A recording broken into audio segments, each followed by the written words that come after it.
Bonjour ma communauté, bonjour ma famille. Quel plaisir de vous avoir encore nombreux autour de notre repas christocentrique.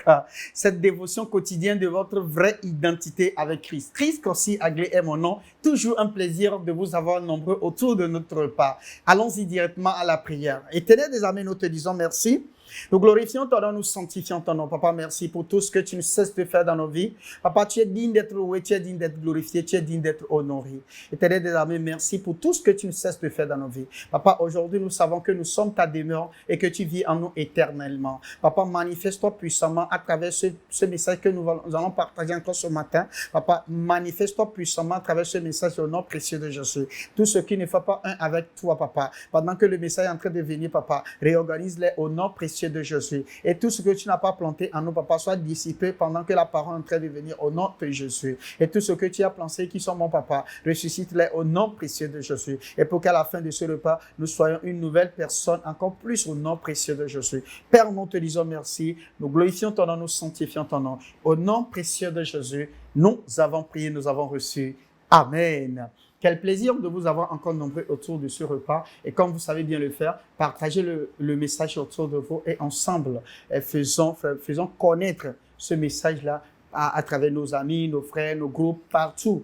Et invitez quelqu'un aussi à venir et à suivre ceci avec vous. Que Dieu vous bénisse pour tout ce que vous êtes en train de faire. Alors, nous allons continuer dans notre série et aujourd'hui, nous allons voir un sous-thème dénommé l'esprit d'adoption, l'esprit du Fils, l'esprit du Christ. Alléluia. L'esprit d'adoption, l'esprit du Fils, l'esprit du Christ. Alors, généralement, certains prêtent des confusions disant que ces trois types de noms ces trois types de noms et d'appellations signifient que l'esprit est différent. Non, l'esprit n'est pas différent. C'est le même esprit qui est l'esprit d'adoption, c'est le même esprit qui est l'esprit du Fils et c'est le même esprit qui est l'esprit de Christ. C'est le même esprit qu'on appelle encore l'esprit de Dieu. Donc, il n'y a pas de différence. Mais allons-y voir ce qu'il en est. Le croyant, au moment de la nouvelle naissance, reçoit l'esprit. Il a l'esprit. Il est trivial de comprendre comment cela a été expliqué avec l'utilisation de plusieurs concepts pour expliquer cette même réalité. Alléluia. Romains 8, verset 9.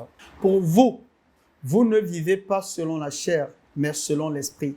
Si, du moins, l'esprit de Dieu habite en vous, si quelqu'un n'a pas l'esprit de Christ, il ne lui appartient pas. Romains 8, Paul décrit l'esprit que vous avez reçu qui vit en nous comme l'esprit de vie dans le verset 2.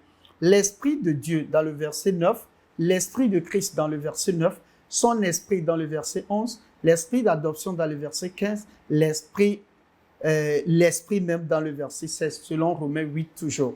Alors, ceux-ci ne décrivent pas des concepts différents. Donc, quand l'appellation de ces différentes appellations de l'esprit ne décrit pas des concepts différents, mais les mêmes avec les mots différents pour caractériser ce que nous avons reçu. Alléluia.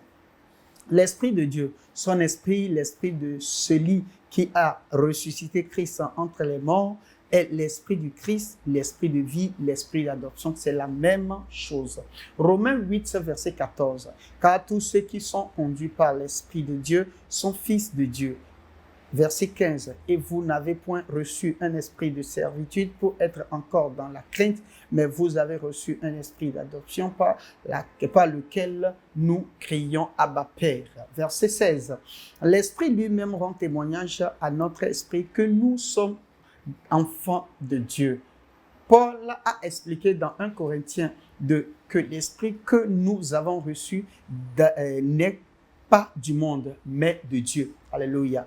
L'esprit que nous avons reçu n'est pas du monde, mais de Dieu. Galates 4, verset 4. Mais lorsque les temps ont été accomplis, Dieu a envoyé son Fils né d'une femme, né sous la loi, verset 5, afin qu'il leur racheta ceux qui étaient sous la loi, afin que nous reçussions l'adoption. Et parce que, verset 6, et parce que vous êtes fils, Dieu a envoyé dans notre cœur l'esprit de son Fils, lesquels crient Abba Père. Alléluia. Donc, quand vous voyez un peu tout ce que nous sommes en train de dire, donc c'est le même esprit qui est appelé sous plusieurs formes, mais c'est le même esprit. Paul a expliqué dans son esprit, dans son épître aux Galates, de la même manière qu'il l'a fait dans Romains, en ce qui concerne l'esprit que nous avons reçu. Au verset 5, il dit que nous pouvons recevoir l'adoption de fils. Le terme adoption qui implique le placement comme fils a également été utilisé par Paul pour expliquer le même fait dans Romains 8. Observez que dans Romains 8, il a utilisé le terme l'esprit d'adoption pour désigner ce que nous avons reçu, tandis que dans Galates 4, il dit que nous avons reçu l'adoption de fils. Dans le verset 5. Et au verset 6, déclare que nous sommes fils parce que Dieu a envoyé l'esprit de son fils dans nos cœurs. Alléluia. L'expression Abba, Abba Père, également vue dans les deux textes, montre le fait que dans la nouvelle naissance, nous sommes nés de l'esprit. Nous sommes nés de Dieu. Donc, nous sommes fils de Dieu et Dieu est notre Père. Ainsi, l'esprit d'adoption est l'esprit du Christ, l'esprit du Fils. Plutôt, Paul avait expliqué la promesse de l'esprit et comme elle était reçue par la foi. Alléluia. Et comment? Plutôt, Paul avait expliqué la promesse de l'esprit et comment elle était reçue par la foi. Alléluia. Galates 3, verset 2. Voici seulement ce que je veux apprendre de vous. Est-ce par les œuvres de la loi que vous avez reçu l'esprit ou par la prédication de la foi? L'esprit est reçu non par les œuvres de la loi, mais par l'écoute de la foi. La même chose a été étayée quelques versets plus tard. Donc, vous allez voir que l'esprit de Dieu que nous avons reçu, nous ne l'avons pas reçu par les œuvres. C'est-à-dire, j'étais quelqu'un qui faisait des mauvaises choses. J'ai cessé de le faire. Et là, c'est en ce moment l'esprit vient. Non.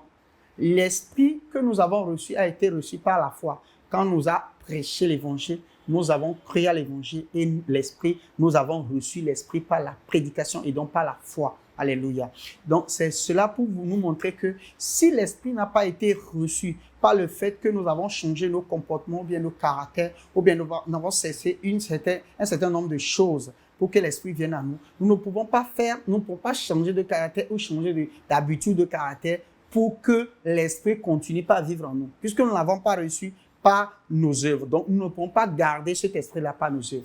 Tout compte fait, quand l'esprit possède un corps, l'esprit maintenant, par la parole de Dieu maintenant, transforme la personne, change le caractère de la personne. Donc voilà pourquoi le christianisme, ce n'est pas le changement de comportement, changement de caractère ou habitude avant de croire. Non, ce n'est pas ça le christianisme. Je sais que c'est ce que les gens prêchent, mais ce n'est pas ça le christianisme. Le christianisme, c'est de croire d'abord et le changement de comportement et de caractère, d'habitude suivront après. Par l'esprit que vous avez reçu en vous maintenant, le changement maintenant commence le jour où vous avez reçu l'esprit. Donc vous ne pouvez pas changer. On ne peut jamais avoir un changement adéquat, propre, tant que la personne n'a pas reçu l'Esprit de Dieu en lui. Alléluia. Voilà pourquoi quand vous n'avez pas encore reçu l'Esprit de Dieu en vous et qu'on vous prêche des choses pour que vous changiez, ça vous est très difficile de changer. Et ça vous est même impossible. Vous ne pouvez jamais même changer tant que l'Esprit de Dieu n'est pas en vous. Parce que c'est l'Esprit de Dieu en nous qui nous aide à changer nos comportements et caractères et habitudes. Alléluia. L'Esprit est reçu non par les œuvres de la loi, mais par l'écoute de la foi. La même chose a été étayée dans quelques versets plus tard. Galates 3, verset 14. Afin que la bénédiction d'Abraham eût pour les païens son accomplissement en Jésus-Christ et que nous récissons par la foi l'Esprit qui avait été promis. La promesse de l'Esprit ici peut être compris comme impliquant l'Esprit promis. Alléluia. Comme on le voit d'après ce dont il parlait dans Galates 3, verset 2. Recevoir l'Esprit. Et aussi dans Galates 4. Alléluia. Nous sommes fils parce que Dieu a envoyé l'Esprit de son Fils dans notre cœur. Donc, Si aujourd'hui nous disons que nous sommes fils, c'est parce que Dieu a envoyé l'esprit de son fils dans notre cœur qui fait crier Abba Père. C'est pourquoi nous sommes fils. Alléluia. Ainsi, le croyant au salut a reçu et a maintenant l'esprit du Fils qui est l'esprit de Christ. Le terme esprit de Christ désignera donc la nouvelle naissance où nous naissons en tant que fils de Dieu.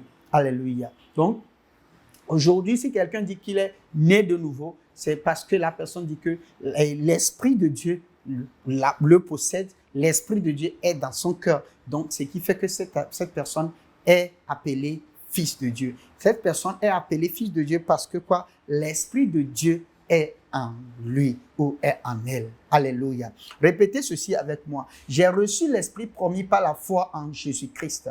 J'ai l'esprit de Dieu. J'ai l'esprit de Christ. J'ai l'esprit du Fils. Donc, je suis fils de Dieu. Alléluia. On répète encore une fois. J'ai reçu l'esprit promis par la foi en Christ. J'ai l'esprit de Dieu, j'ai l'esprit de Christ, j'ai l'esprit du Fils. Donc, je suis fils de Dieu. Quel plaisir de savoir que nous sommes aujourd'hui fils de Dieu. Alors, donc, généralement, quand nous disons fils de Dieu, les dames disent non, donc je suis fille de Dieu. Non, dans le règne de l'esprit, il n'y a pas femme, il n'y a pas homme. Donc, l'esprit n'a pas de sexe. Donc, nous sommes tous des fils de Dieu. Voilà pourquoi nous disons, nous sommes tous héritiers de Dieu. Alléluia. Donc, il n'y a pas une histoire d'héritière ou héritier. Nous sommes tous fils de Dieu. Hommes comme femmes, nous sommes fils de Dieu. Alors, dis avec moi, je suis fils de Dieu.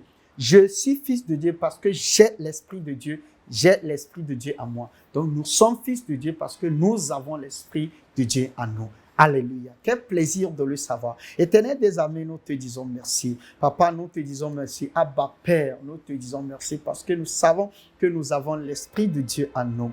Nous avons l'esprit de ton Fils en nous, Papa. C'est ce qui fait que nous crions Abba Père. C'est ce qui nous réunit, Papa. Aujourd'hui, nous sommes devenus fils à cause de l'esprit de Fils qui est en nous. Père, nous te disons merci. En tant que fils, Papa, nous sommes prédestinés maintenant à faire tout ce dont tu as dit dans la parole au nom précieux de Jésus. Papa, coopère-nous à le faire au nom précieux de Jésus. Voilà pourquoi, Papa, nous nous mettons, Papa, à connaître, à avoir toujours la parole de Dieu pour grandir dans l'esprit et dans la connaissance au nom précieux de Jésus.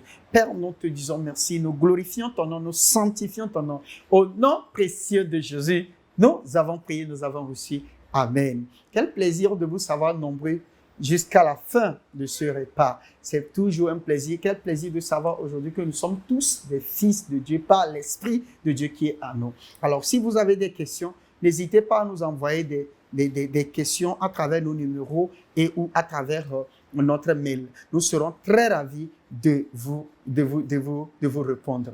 Et tout en espérant vous voir demain à la même heure sur la même plateforme. N'oubliez pas, je suis Christ aussi Aglé. Je vous dis, le royaume des cieux est en puissance. Amen. Que Dieu vous bénisse, que la main de Dieu soit sur vous. Passez une très bonne journée. Que Dieu vous aime, je vous aime. Amen. Hello, I hope you have been blessed by that wonderful message. The Bible says, man shall not live by bread alone, but by every word of God. For you to grow spiritually, you need to hear, study, and meditate on the word. You need to not only hear, but to also read and see. And that is why you need the Christocentric meal. To order this life-changing book and other titles, DVDs, and CDs by Dr. Abel Damina, call the number or email the address on the screen. This is a book that reveals to you who you are in Christ, what you have in Christ, and what Christ can do through you.